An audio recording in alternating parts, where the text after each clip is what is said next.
Yo quiero hacer una pregunta que está allí en la pantalla. Y con esa pregunta quiero empezar. ¿Qué entiendes tú por la palabra sacerdote o sacerdocio? Sacerdote o sacerdocio. Quiero a alguien de ese rinconcito que me diga, sacerdote o sacerdocio. Nadie. Por aquí, sacer, ¿cómo? Sacerdote, los que llevan la palabra de Dios. Muy bien. El que tiene vicios, servicio. Yo entendí el que tiene vicios, ¿no? Muy bien, por aquí, están calentando, están tibios, por aquí. Perdón. Sacerdote es un ministro. Muy bien. Por aquí.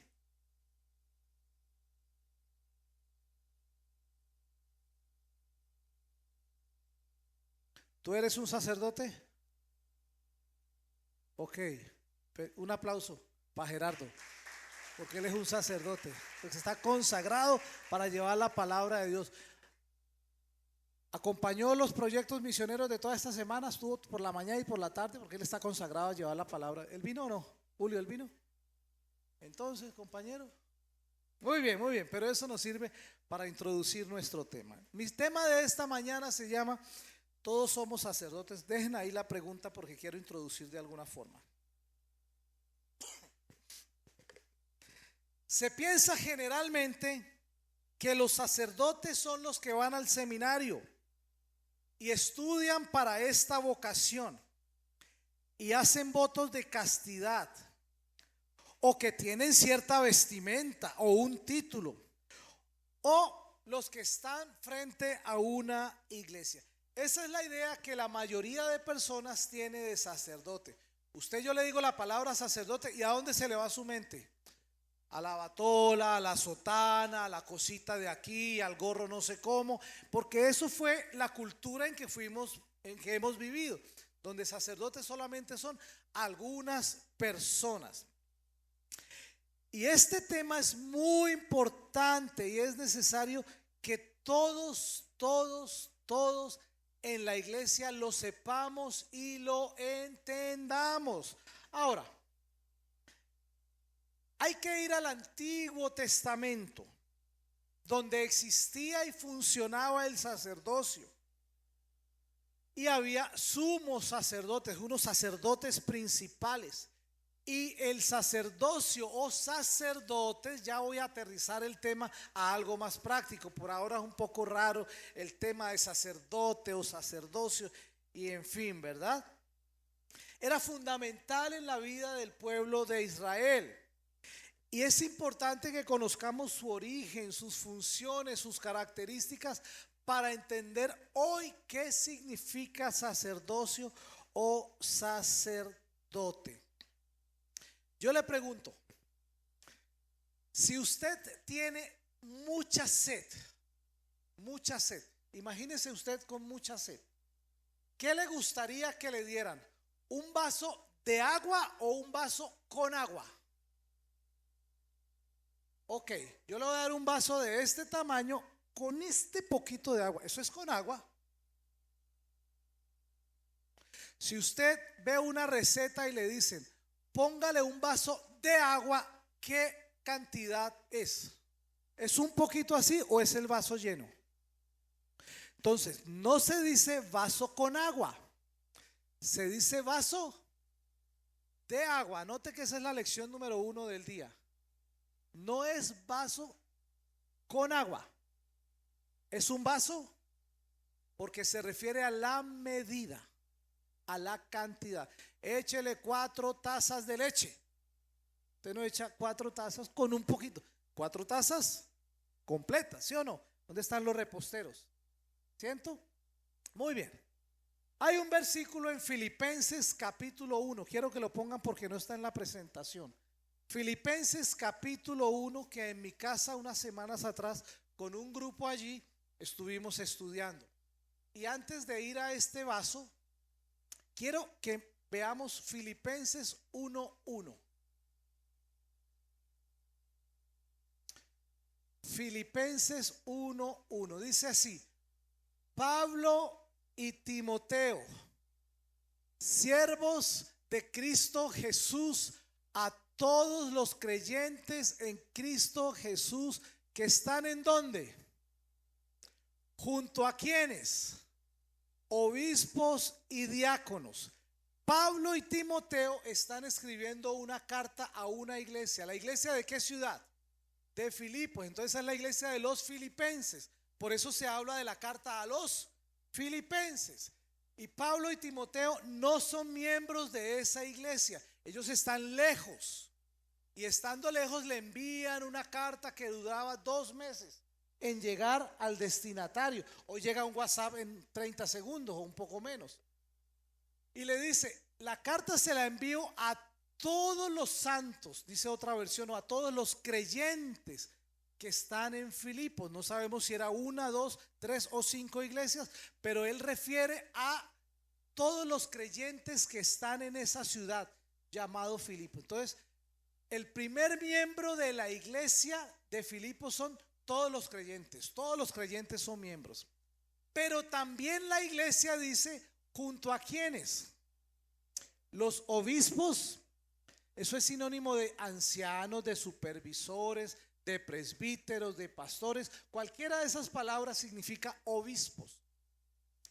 Y también los diáconos. Entonces, si se dan cuenta, es la Biblia la que enseña cómo está organizada la iglesia. Todos los santos, todos los que asisten, todos los creyentes, todos los que participan, esos son todos los santos. Pero la iglesia no es una masa sin liderazgo, sino que tiene un equipo de personas que lideran, que organizan, que cuadran los cantos, que dicen quién va a dar la enseñanza y etcétera. Hay un grupo que hace el papel de ¿qué? De liderazgo. Pero el liderazgo solito no lo logra todo. El liderazgo es acompañado por un grupo que se llaman diáconos. También para diáconos existe la palabra servidores o colaboradores, que hacen muchas cosas que uno solo como pastor no lo lograría hacer. Dicho eso, vamos entonces a la figurita del vaso.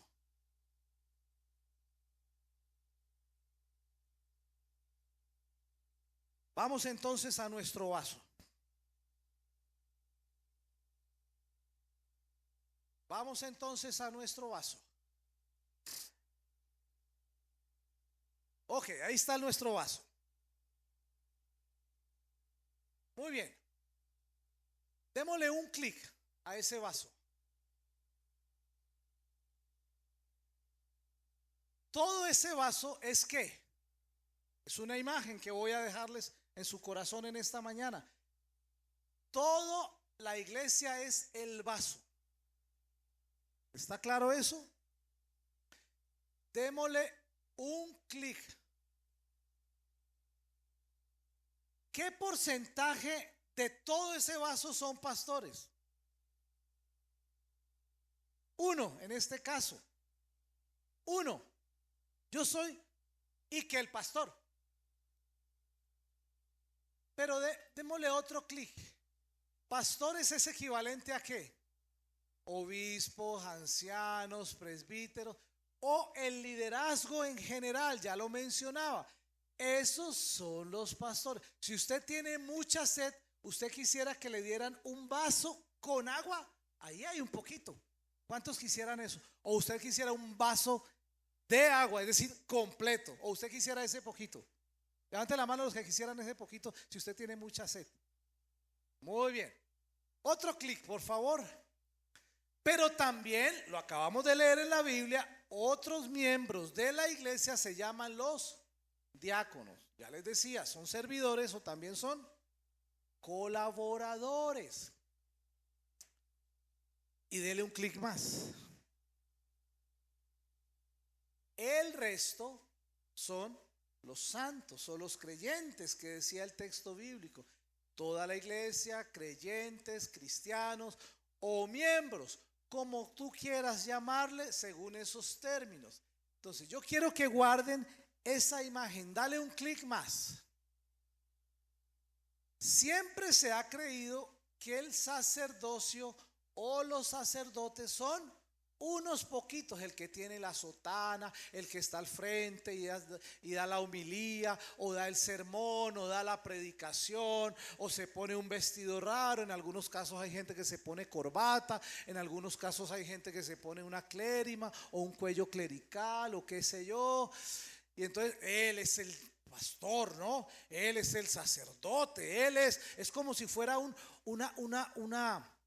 grupo muy exclusivo. Pero eso lo hemos creído por tradición, pero no tiene soporte bíblico.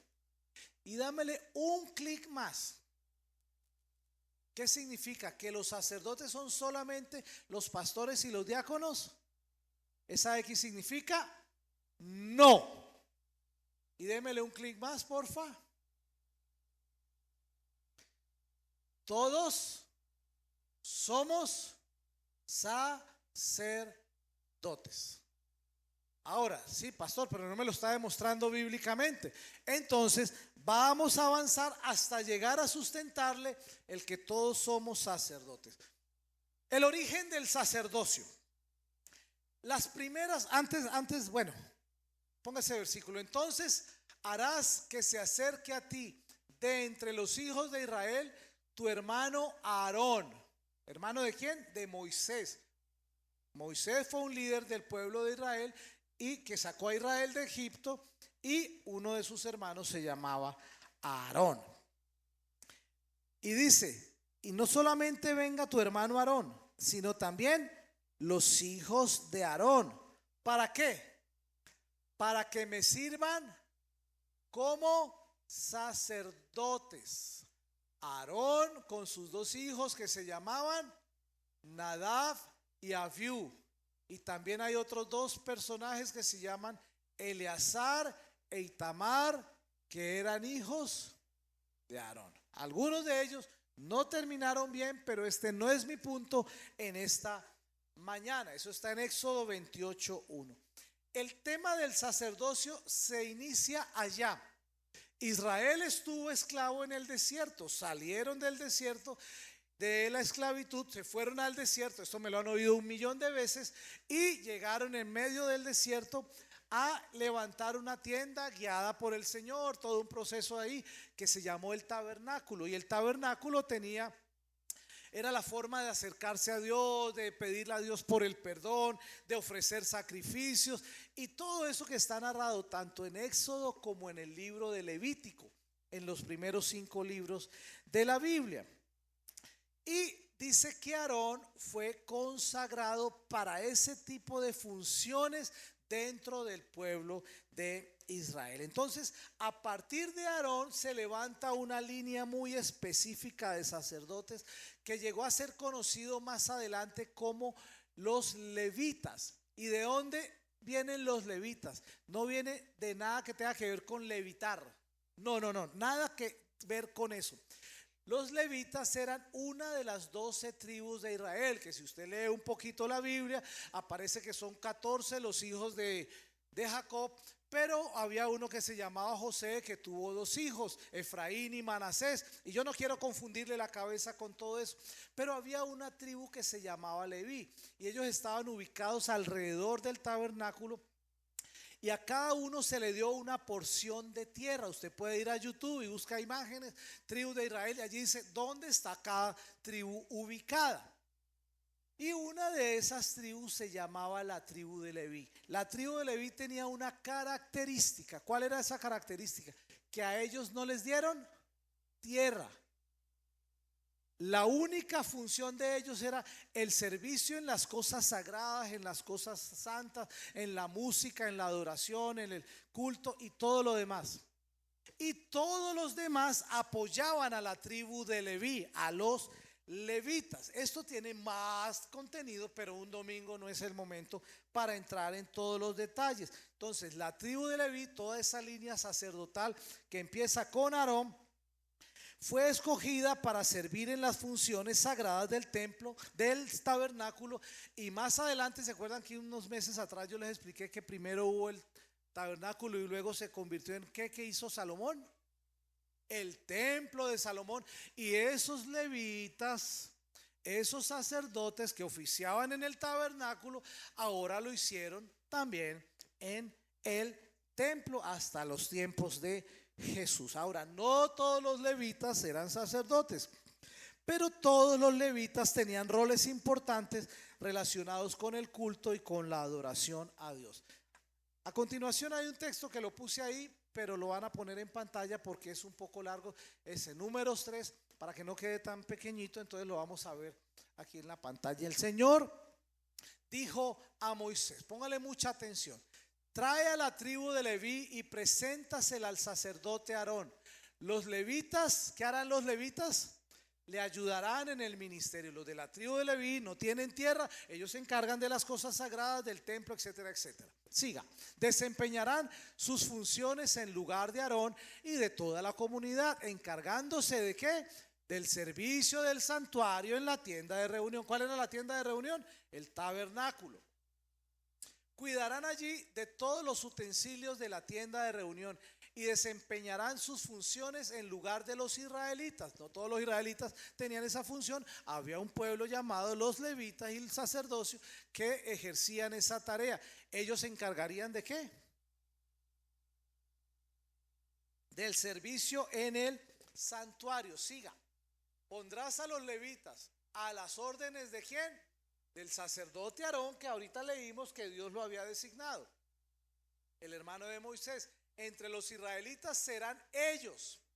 Había 12 tribus, pero ellos serán los que estén totalmente, como dijo Gerardo, dedicados a ciertas funciones sacerdotales o el culto o servicio en el santuario, en el tabernáculo y más adelante en el templo. Y a Aarón y a sus hijos les asignarás ¿qué? El ministerio sacerdotal. Pastor Otto, ¿dónde aprendió todo eso? Ahí está en la Biblia explicadito. Pero cualquier extraño que se acerque al santuario será condenado a muerte. ¿Qué significa? La tarea del sacerdocio era exclusividad de un pueblo, de una tribu, que era la tribu de Leví. No, que es que yo me gustaría y que yo quiero y que yo me meto. ¿Qué le pasaría? Se podía morir. Eso era exclusivo. Y creo que no, hasta ahí. Muy bien. Vamos a ver rápidamente entonces las funciones del sacerdocio. Toda esta historia se la estoy contando para llegar ¿a dónde? Al todos somos. El vaso completo debe servir al Señor, no solamente los cunchitos de abajo. Funciones del sacerdocio. Número 1. Ofrecían sacrificios. Ofrecían de sacrificios. Hay un error ahí. Los sacerdotes eran responsables de llevar a cabo sacrificios y ofrendas en el altar. Eso incluía los animales, las aves, los granos y otros recursos. Hay largos capítulos que hablan de estos asuntos. Estos eran los actos concernientes a la adoración a Dios y en la expiación, el día del perdón, cuando Dios perdonaba al pueblo. No tengo la oportunidad en este instante de describir todos esos detalles, pero eso es emocionante cuando uno lee eso y también a veces escalofriante, porque cuando se hacía una vez al año el día de la expiación, el día del perdón, solo una persona que llamábamos el sumo sacerdote podía llegar hasta allá, hasta el lugar santísimo, y él entraba y ofrecía unos sacrificios. Si él no salía y se moría ya, eso significaba que Dios no había aceptado el sacrificio, que estaba enojado y no había perdón para el pueblo. Y a él lo amarraban con una cuerdita. En caso de que no salía, a él lo sacaban. ¿Cómo? Sacaban el cadáver arrastrado. Y ellos tenían unos vestidos con unas campanitas, que eso, están sonando las campanitas, el hombre está vivo, gloria a Dios. Pero cuando dejaban de sonar esas campanitas, el pueblo temblaba, porque será que se murió y Dios está enojado con nosotros. Bueno, todo eso está escrito en la Biblia, es lindo estudiarlo, es lindo leerlo. Entonces, ellos eran los encargados de ofrecer ¿qué? Los sacrificios. Segundo trabajo o función del sacerdocio en esos tiempos del tabernáculo y después en el templo. ¿Eran qué? Intercesores. Eran los intermediarios entre Dios y el pueblo. Llevaban a Dios las preocupaciones, pecados y necesidades del pueblo ante Dios. Por eso ustedes y a mí nos enseñaron que los sacerdotes, en nuestro caso, en mi caso yo fui levantado en una familia católica normal y el único que podía orar era el sacerdote, y uno si pecaba, uno iba y se arrodillaba en la ventanita aquella: Padre, le cuento que me tiras de caminar, Padre, ayúdeme, bueno, 4 Ave María, 7 Padre Nuestros y listo, vaya, siga su vida el siguiente fin de semana. Porque nos enseñaron que era una persona la que podía casi que llevar ante Dios nuestros asuntos y perdonarnos y lavarlos y todo eso, ¿verdad? Y hasta hoy sigue funcionando así, porque esa es la cultura en que fuimos levantados y enseñados. Entonces ellos eran los intercesores. A mí a veces me dicen: ay, pastor, yo quiero pedirle que haga una oración porque usted está más cerquita de Dios. A usted como que Dios lo oye más. No hay cosa más ignorante que eso. Porque todos somos sacerdotes, ahorita se lo voy a mostrar. Todos tenemos acceso a la presencia de Dios. No existe tal cosa como que este lo escucha más, este lo escucha más, este lo escucha más. No hay cosa como eso. Entonces el sacerdocio era ¿qué? Intercesores, eran como los intermediarios entre Dios y el pueblo. ¿Está claro hasta ahí? Tercero, también los sacerdotes o el sacerdocio eran los guías espirituales y éticos, porque además de guiar las ceremonias, los sacerdotes instruían al pueblo sobre la ley de Moisés. Ellos eran los que enseñaban las leyes, los que predicaban y le decían a la gente cómo vivir de acuerdo a los mandamientos y a las ordenanzas divinas. Ellos eran los responsables de mantener la pureza ritual, que todo se hiciera tal cual, pero también eran responsables de la vida moral del pueblo. No pequen porque Dios dijo, no hagan esto, esto es bueno, esto es malo, tengan cuidado. Ese era parte del trabajo del sacerdocio. Hemos dicho, ofrecían los sacrificios, eran como los intermediadores, pero también eran guías espirituales y éticos. Y en cuarto lugar, pues cuidaban el santuario. Ellos tenían la responsabilidad de mantener limpio el santuario, organizado, después de que usaban los instrumentos, lavar y bueno, más adelante en el templo. Y se aseguraba de que los rituales fueran bien hechos, porque no es que vamos a ofrecer sacrificio. Eso tenía un orden, que primero al cordero sáquele aquí, luego escúrrale la sangre, luego sáquele esto, luego esto póngalo aparte. Era un ritual con un orden, no era un desorden ahí como nosotros haciendo una parrilla. No, nada que ver con eso. Era algo muy estricto en todo su proceder y en todo su procedimiento. Esas son algunas de las funciones que en su momento hacía el sacerdocio o los sacerdotes. Sigamos con algunas de las características. Ay, este me quedó atravesado allí. Ok, si lo pueden corregir haciendo que eso salga en un clic al final, algo sucedió allí. Número 1, santificación y pureza. No podía ser cualquiera. ¿De qué tribu tenía que ser? De la tribu de Leví, de la línea sacerdotal de nuestro amigo Aarón, que Aarón era familiar ¿de quién? De Moisés, que era su hermano directamente, ¿verdad? Entonces ellos debían seguir estrictas normas de pureza y santidad. Tenían reglas de comportamiento, vestimenta y lo que podían tocar. ¿Cómo le parece a usted un sacerdote a las 3 de la mañana en la discoteca? No le queda bien, no le queda bien. Ni en privado tampoco le queda bien.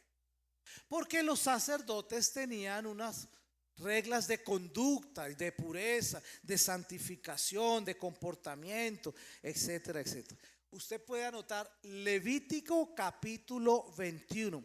Allí está todo el reglamento del comportamiento que debía observar un levita o un sacerdote.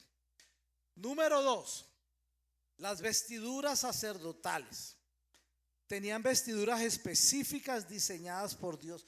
Dios había dictado cómo debería, el tipo de material y todo el asunto. Yo sé que estas enseñanzas son un poco tediosas porque pastor, estudia usted eso, pero a mí dígame cómo prosperar y cómo alcanzar un salario de $4,000 al mes. Eso es un tema más agradable para nosotros. Pero esto es muy importante y ahorita vamos a llegar al porqué. Entonces, había un tipo de vestidos. Y había un elemento que se llamaba el efod, ahorita van a ver la laminita allí, que era una prenda sacerdotal sagrada que usaba únicamente el sumo sacerdote, el único que podía acceder al lugar santísimo. Y eso era hecho de lino fino, con hilos de colores y oro para las funciones, y contenía piedras preciosas que fueron llegadas a conocerse como el Urim y el Tumín. Pero también había una túnica, que era la bata que iba por debajo para entrar al lugar sagrado. Y había algo que se llamaba la mitra, que era como una especie de turbante que representaba la santidad de la función sacerdotal. Eso está en Éxodo 28, cómo se debían vestir los sacerdotes. Usted se lee todo ese capítulo. Esta tarde, como usted no tiene nada que hacer, aproveche y se lee todos esos capítulos. ¿Ok? Muy bien. Y esos vestidos simbolizaban la función que ellos hacían, pero también transmitían el significado de la gloria de Dios. Podemos hacer un link para ver rápidamente el vestido, el pectoral, la mitra, ese turbante. Eso no eran canas, sino que era un turbante. El cinturón, el efod, el manto que estaba por debajo. ¿Se acuerdan cuando una vez a Jesús, una mujer que estaba enferma, si tan solo tocar el borde de su manto, Jesús tenía, y tocaron el manto, y dice que Jesús sintió que salió poder de él, y esa mujer fue sanada? ¿Recuerdan? Eso era normal. Y también había algo más abajo que se llamaba la túnica. La túnica es como la primera prenda que va encima. Me imagino que después de los interiores viene la túnica, luego viene el manto, y luego viene todo lo demás, ese efod, que es esa capa como dorada, como qué sé yo. Y aquí estaba ese pectoral donde están esas piedras preciosas. Eso tenía las 12 piedras que eran las 12 tribus de Israel. Bueno, eso tiene toda una complejidad que está explicada en la Biblia. No hay mucho que inventar porque todo está en la Biblia. Y Éxodo 28 pues nos tiene ahí todos esos detalles de la vestidura de los sacerdotes. Tercero, dijimos santificación y pureza, las vestiduras. Tercero, eran por elección divina. El sacerdocio no era simplemente un rol social, era visto como un llamado directo de Dios. Solo los descendientes de Aarón podían ejercer el sacerdocio, ya se los había dicho. Y cuarto, dedicación especial, como nos dijo Gerardo, o una consagración total. A menudo se les dedicaba con rituales especiales, incluyendo una unción con aceite, lo que simboliza su consagración para el servicio sagrado. Les echaban así un cuerno de aceite. Eso era la forma como ungían a los reyes y también ungían a los que iban a servir en ese trabajo del sacerdocio. ¿Se acuerdan cuando el profeta Samuel fue a la casa de David, que era tan solo un muchachito, y desfilaron todos los hermanos? Y dijo: no, aquí debe faltar alguien. No, hay uno chiquitín por allá cuidando las ovejas, pero ese ni para qué traerlo, tráiganlo para acá. Este es el sucesor del rey Saúl. Y ahí, ¿qué hizo el profeta Samuel? Le echó un cuerno de aceite, y ahí fue que más adelante después fue el sucesor del rey Saúl, y se convirtió entonces ahora David en el rey. Todo eso para decir que a menudo eran consagrados de forma específica para esos servicios. Ok, allí era donde iba la imagen del sacerdote, ya lo vimos. Éxodo 29:7, correcto. Luego tomarás el aceite de la unción y lo derramarás sobre su cabeza y lo ungirás. Eso significa que eran consagrados. Era un ritual especial. No es que ¿quién quiere servir? Venga, usted pues dale, sí. No. Había toda una ceremonia para que una persona fuera consagrada a ese servicio. Entonces el sacerdocio en el Antiguo Testamento fue esencial para el pueblo de Israel, y era la conexión entre Dios y su pueblo y la base para la adoración y la vida ética de la nación. Su liturgia y prácticas es la base para todo lo que nosotros vemos hoy. Cuando usted ve los vestidos de los sacerdotes católicos, no es que sea una cosa rara. Eso viene de algunas tradiciones judeo-cristianas que tienen que ver con todo ese sacerdocio. Y si ven esos vestidos más o menos similares, quizás le han quitado un poquito, le han puesto otro poquito, pero básicamente ese tipo de vestido viene desde la antigüedad. Ahora demos un salto al Nuevo Testamento para que veamos ese sacerdocio o cómo son los sacerdotes en el Nuevo Testamento. Uno de los versículos clásicos, habiendo otros, es este de Primera de Pedro 2:9. Y lo voy a mencionar, pero voy a ir un poquito antes a lo que tiene que ver el sacrificio de Jesús, porque ustedes tienen que entender que Jesús fue el sumo sacerdote. Jesús fue el sacrificio acepto por Dios y todo lo demás. Algo voy a mencionar de eso. El concepto del sacerdocio, que ese que vimos en el Antiguo Testamento, cambia un poquito. Ahora Jesús es nuestro sumo sacerdote perfecto, que cumplió con las leyes y sacrificios del Antiguo Testamento. Jesucristo dijo: yo no vengo a cancelar o a abrogar la ley, yo vengo a ser el cumplidor de la ley. Yo fue a cumplir todo lo que está prescrito en la ley. Ahora, ¿usted vio a Jesús adulterando? No, porque él cumplió la ley. ¿O haciendo violación de alguno de los mandamientos de la ley del Señor? No, Jesús cumplió la ley. Entonces, Primera de Pedro 2:9 nos dice: pero vosotros, ¿quiénes son vosotros? Todos los creyentes, ustedes sois linaje escogido, real sacerdocio, nación, ayúdeme, santa, pueblo. Ay, ay, ay. A ver, 1, 2, 3. Pero vosotros.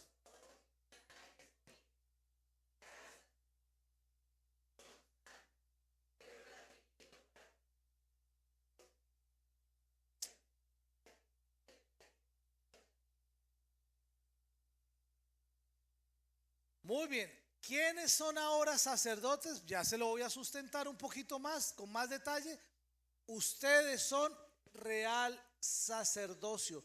¿Para qué? Para lo que dijo Gerardo, para que salgamos consagradamente a anunciar a Jesús las virtudes de aquel que nos llamó de las tinieblas a su luz admirable. Desde que Jesús murió en la cruz, todos tenemos acceso a Dios por haberle aceptado como el sacrificio perfecto por cada uno de nosotros. Y eso es lo que bíblicamente, pero también se sustenta y llega a ser teológico, es que todos los creyentes somos sacerdotes y tenemos acceso a la presencia de Dios. Eso es lo que se conoce como el sacerdocio de todos los creyentes. Porque culturalmente se dice sacerdote solo el que está al frente, pero la Biblia nos muestra que todos tenemos acceso a Dios. Ya no necesitamos un intermediario. Ahora, Jesucristo fue el sumo sacerdote. Él cumplió y superó todas las requisitos y funciones del sacerdocio levítico, de la tribu de Leví. Cuando usted estudia un poquito, Jesús viene de la tribu de Leví, perdón, de la tribu de Judá. Y usted va a encontrar que todos los que hacen sacerdocio vienen de la tribu de Leví. Y usted va a encontrar esas conexiones que son bien interesantes. Entonces, pero Jesús cumplió todo el sacerdocio levítico, aunque él es proveniente de la tribu de Judá. Hebreos 4:14 al 16. Mire lo que dice: por lo tanto, ya que en Jesús, el Hijo de Dios, tenemos ¿a quién? A un gran sumo sacerdote que ha atravesado los cielos. ¿Qué significa que ha atravesado los cielos? Que se vino desde el cielo y brum, atravesó y se hizo hombre hace 2000 años y habitó entre nosotros y vimos su gloria como la gloria del unigénito Hijo de Dios. Atravesó los cielos. Aferrémonos a la fe que profesamos. Siga. Porque no tenemos un sumo sacerdote incapaz de compadecerse de nuestras debilidades, sino uno que ha sido tentado ¿en qué? En todo, de la misma manera que nosotros, con una excepción: sin pecado.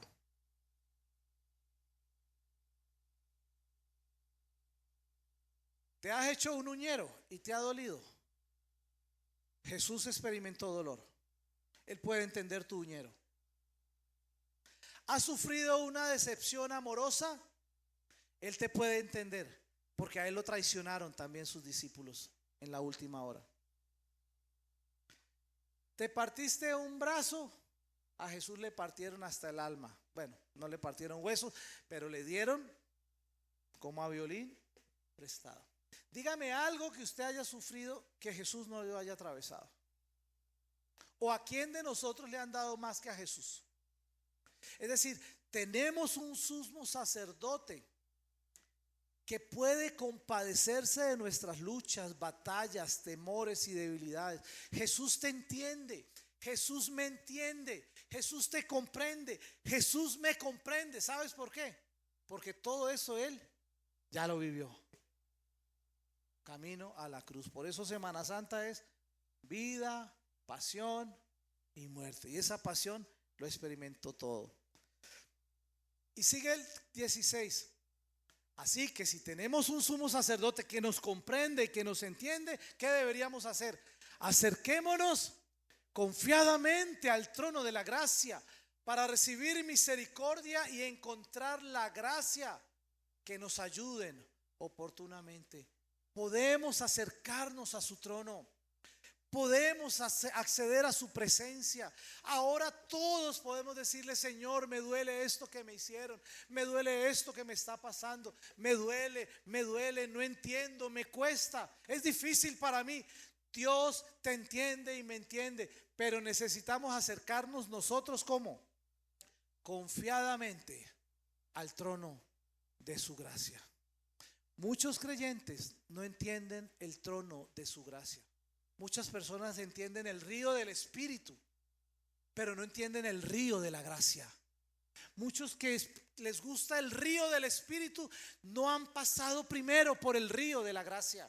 Y uno necesita primero ser bañado en la gracia del perdón, en la gracia de su presencia, en la gracia de su misericordia, en la gracia de su salvación, para poder ser libres y disfrutar ahorita sí de la vida del Espíritu que Él quiere para cada uno de nosotros. Pero primero su gracia, para que encontremos gracia, para que nos ayude oportunamente. Entonces Jesús intercede por nosotros como creyentes, ya que Él experimentó tentaciones y sufrimientos. Mateo 27, 51. Y he aquí el velo del templo, ayúdeme, de arriba abajo, y la tierra tembló y las rocas se partieron. Yo no sé si estuvo aquí en las semanas vísperas de Semana Santa, que explicamos bien con detalle ese asunto de que el velo del templo se rasgó, pero lo hago en un minutico. En el tabernáculo había un lugar que se llamaba lugar santo. Bueno, había un atrio, había un patio exterior, etcétera, etcétera. Pero ya en la parte de aquí había una cortina, y una tenía lugar santo, y una poquito más pequeña se llamaba lugar santísimo. Al lugar santísimo solo podía entrar ¿quién? El sumo sacerdote. Otros levitas y sacerdotes podían llegar al lugar santo, pero al lugar santísimo solo una persona. Cuando Jesús muere, que se hace tinieblas, que toda la tierra quedó en oscuras, dice, el velo del templo se rasgó. Esa cortina que dividía lugar santo de lugar santísimo se rasgó, se rompió. Ya no hay división, ya todos podemos ir al lugar santísimo, porque la cortina ya no existe. La cortina que solo permitía que el sumo sacerdote ingresara ya se rompió. Todos podemos llegar a la presencia de Dios. Yo no sé si a usted le emociona, pero pido al Espíritu Santo que le enseñe el valor que tiene entender que yo tengo acceso a mi Padre. Mire, muchas personas cuando uno les habla de Dios, ¿sabe cuál es la imagen que tienen de Dios? Un Dios sentado en un trono,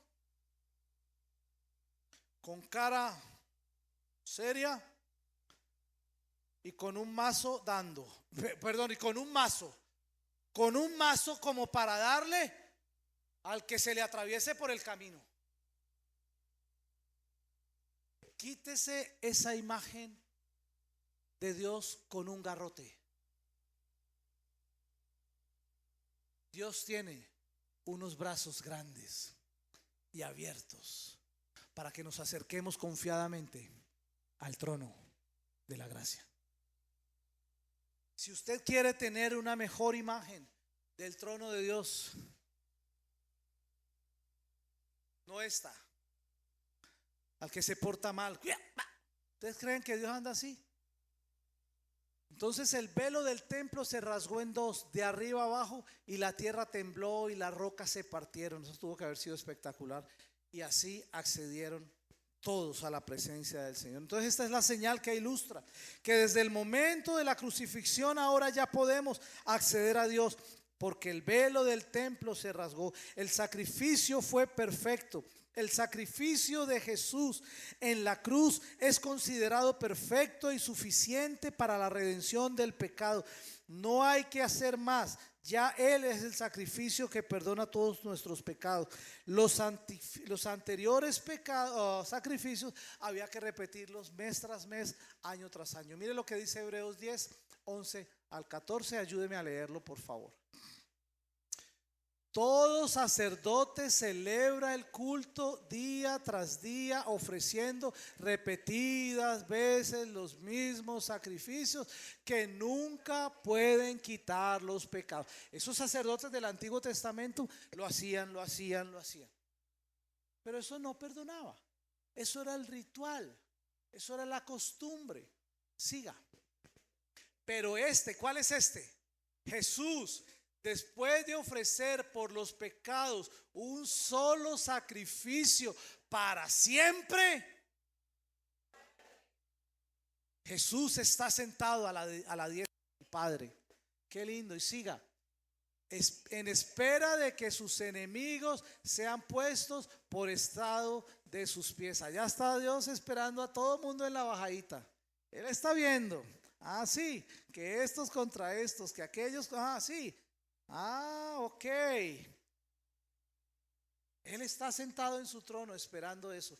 Porque con un solo sacrificio, la muerte en la cruz, ha perfeccionado para siempre a los que han sido santificados. Él te perdonó en la cruz. Ha sido santificado por sacrificio en la cruz. Él nos lavó. Él nos limpió, Él nos perdonó. Y si hoy pecaras, la sangre de Jesús sigue vigente para perdonarte y limpiarte de nuevo. Wow, eso son tremendas noticias. Lo que entonces nos permite la reconciliación con Dios es el sacrificio de Jesús en la cruz. Pregunto, ¿tienes o no acceso a la presencia del Padre? Levanten la mano los que están seguros. Bajen la mano. Y los otros que están creyendo, si no empiezo el mensaje de nuevo. Tienes que estar seguro que tienes acceso a Dios. Y si la cortina se rompió y tú puedes acercarte a tu Padre, ¿necesitas un intermediario? Ya no lo necesitas. Tú puedes ir directamente a hablar con Él. Imagínese el presidente de un país o qué sé yo, una persona famosa o qué sé yo, que toda persona, si va a hablar con él, tiene que pedir una cita. Mire, yo quiero hablar con fulano, el gobernador, el presidente, el alcalde, qué sé yo. Pero yo le pregunto, si en una de esas viene su hijo, ¿necesita pedir cita? ¿Su hijo qué hace? Él entra porque tiene acceso al trono de su padre, porque su papá es su papá. Y mi hijo puede interrumpirme cuantas veces sea necesario, porque es mi padre y para él no existe secretario, ni secretaria, ni intermediario, ni sacrificios X, porque él es mi hijo y mi hijo tiene acceso a mí a la hora que sea, cuantas veces quiera y donde quiera. Yo no sé si usted lo cree. Y entonces me voy con lo último. Yo le dije que era solo para introducirle un tema. somos sacerdotes todos. ¿Recuerdan el vaso? Ahorita lo vamos a poner al final. Usted y yo somos sacerdocio, real sacerdocio. Ustedes y yo somos primeros sacerdotes para nosotros mismos. Usted es sacerdote para relacionarse con Él, para amarle a Él, para entrar a su presencia, para cantarle, para levantar sus manos, para decirle: te amo, Jesús. Soy sacerdote, puedo hacerlo. Traslade esa imagen, o quite o empiece a quitar esa imagen de sacerdote, de sotana o gorro o traje o vestido o cosas raras. No necesitas corbata. Si por alguna tradición la usas, está bien, pero yo soy el sacerdote. Ahora, mi hijo, si va a entrar a mi presencia, ¿necesita corbata? El hijo del presidente tal, o el alcalde tal, o el gobernador tal, ¿necesita ponerse un vestido raro para entrar a la presencia de su padre? No. Mire, mi hijo, no sé si está por aquí mi hijo, en calzoncillos lo veo paseando en presencia de su padre y de su madre. Se le ven los huesitos, sí, pero ahí va feliz, y abre la nevera y come, y etcétera, etcétera, etcétera. Necesita: querido padre y madre, ¿me permiten entrar a su habitación? Permítanme, me baño, me echo colonia para poder entrar. ¿Ustedes creen que él necesita todo ese ritual? En calzoncillos entra, y es más abusador, se tira en medio de nosotros y a veces interrumpe ciertas actividades.